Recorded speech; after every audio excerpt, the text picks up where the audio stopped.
all of the negatives about the new Toyota Tacoma, the 4th gen, or the 2024-2025.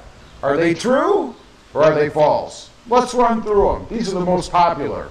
Number 1, the paint chips very easily. I would say this is true if you leave the truck the way that it comes from the factory. And that's because, and I don't have them on mine, but the mud flaps that they put on the truck are simply not wide enough. They don't protect from anything coming back and hitting the sides of the truck.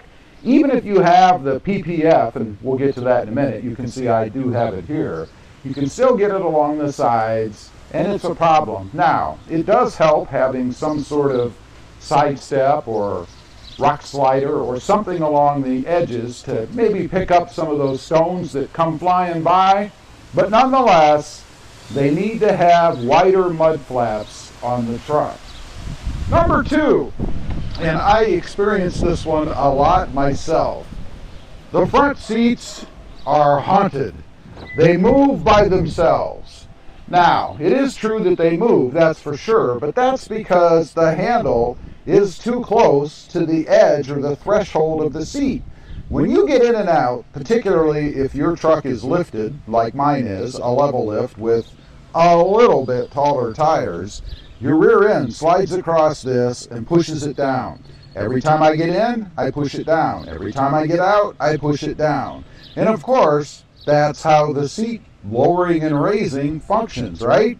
It's my fault for sure. However, Toyota should have set this up better, and that it shouldn't be right up here against the edge of the seat that when you push down on the edge, which we all do, your rear end hits this lever. Now, if you have power seats, obviously you're not going to have that problem. However, I do not. Next up, phone connectivity to the infotainment system.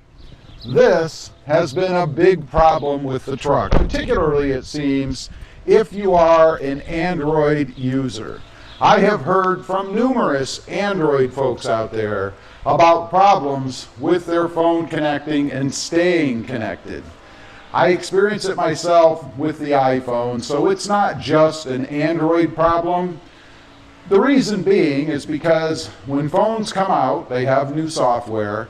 If you've already had the truck for a while or it's already set up with the latest and greatest software at the time it's built, it may not recognize or have all of the features that would be available if the software in your truck were up to date. Maybe something as simple as just staying connected. It is a problem. New phones come out so often, there are so many over-the-air updates and things on phones that there's no way the truck can keep up. That is partially Toyota's fault, in my opinion, because they should have the truck set up in such a way that it can get over-the-air programming. That way they could stay up to date. Right now, it's dependent on the phone companies to put in some sort of a patch or software feature that allows it to communicate with older versions of infotainment systems. Number 5, the PPF.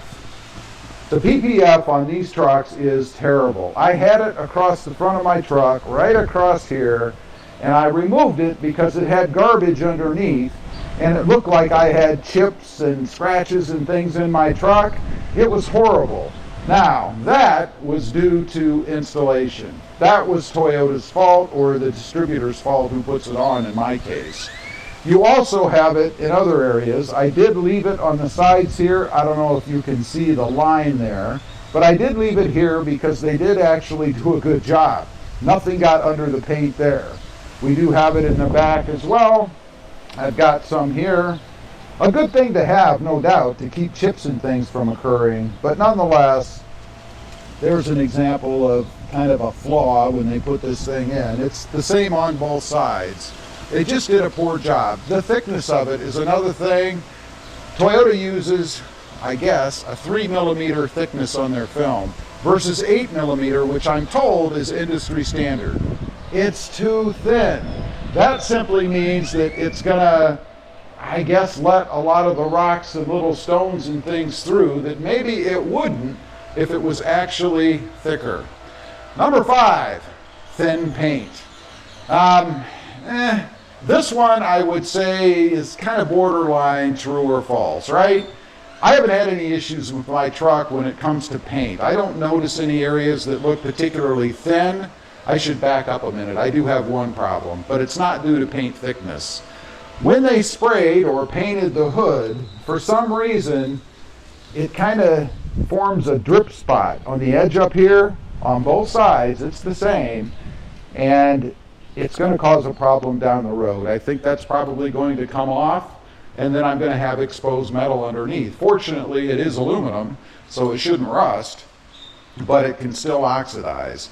Thin paint, I would say false. I don't have an issue with that. Paint quality, true. I do have an issue with that.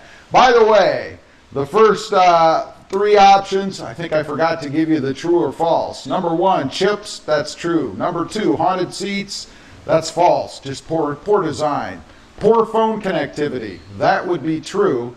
Poor PPF, in my experience, true as well. And then of course the thin paint, I think is false. Number six, can travel in the back seats.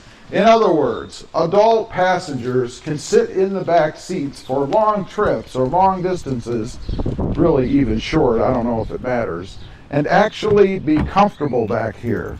Let's take a look at how comfortable this appears to you. Truck's dirty, I know, got all kinds of junk all over the place, lots of pollen and dust in my area, but that's the area you get to sit in right now. This is how much room there is for your knees, your legs. Not much. Definitely could be better. You know, even if they extended the cab back maybe an inch, maybe 2 inches, it would be much better than it is now. They didn't, and it's too tight, in my opinion, in the back to be able to haul adults for any distance. Definitely true. Number 7, it gets better gas mileage. The fuel economy in the 4th gen, the 2024-2025, is profoundly better than the 3rd gen. I have not found this to be true. It is false, in my opinion. I'm getting about 16.8 miles per gallon.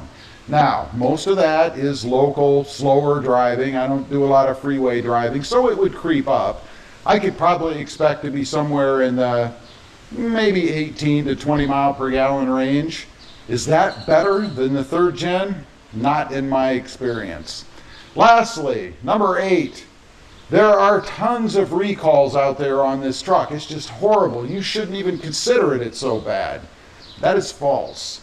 There is one, at the time of this video, recall that I'm aware of, and that is on the wheel brake line problem in the rear on those trucks that have the 17, I think, inch wheels, and specifically only on certain models, the TRD off-road being one of them. I do have 18s on mine now, so I'm wondering if I don't have to worry about the problem. I kind of doubt it. I will be taking mine in to get the recall done whenever they have the fix, which again, at the time of this video, they do not. All in all, there's a lot of false information out there, but there are a lot of things that are true as well that you hear about the new Toyota Tacoma. I guess take it with a grain of salt. Do your research before you just accept whatever you hear as gospel. Leave a comment, let me know. Anything I left out, anything else you're hearing about the new truck that maybe is not true, at least in your experience? I'd just be curious to know. Thanks for watching. Stay safe out there. Bye.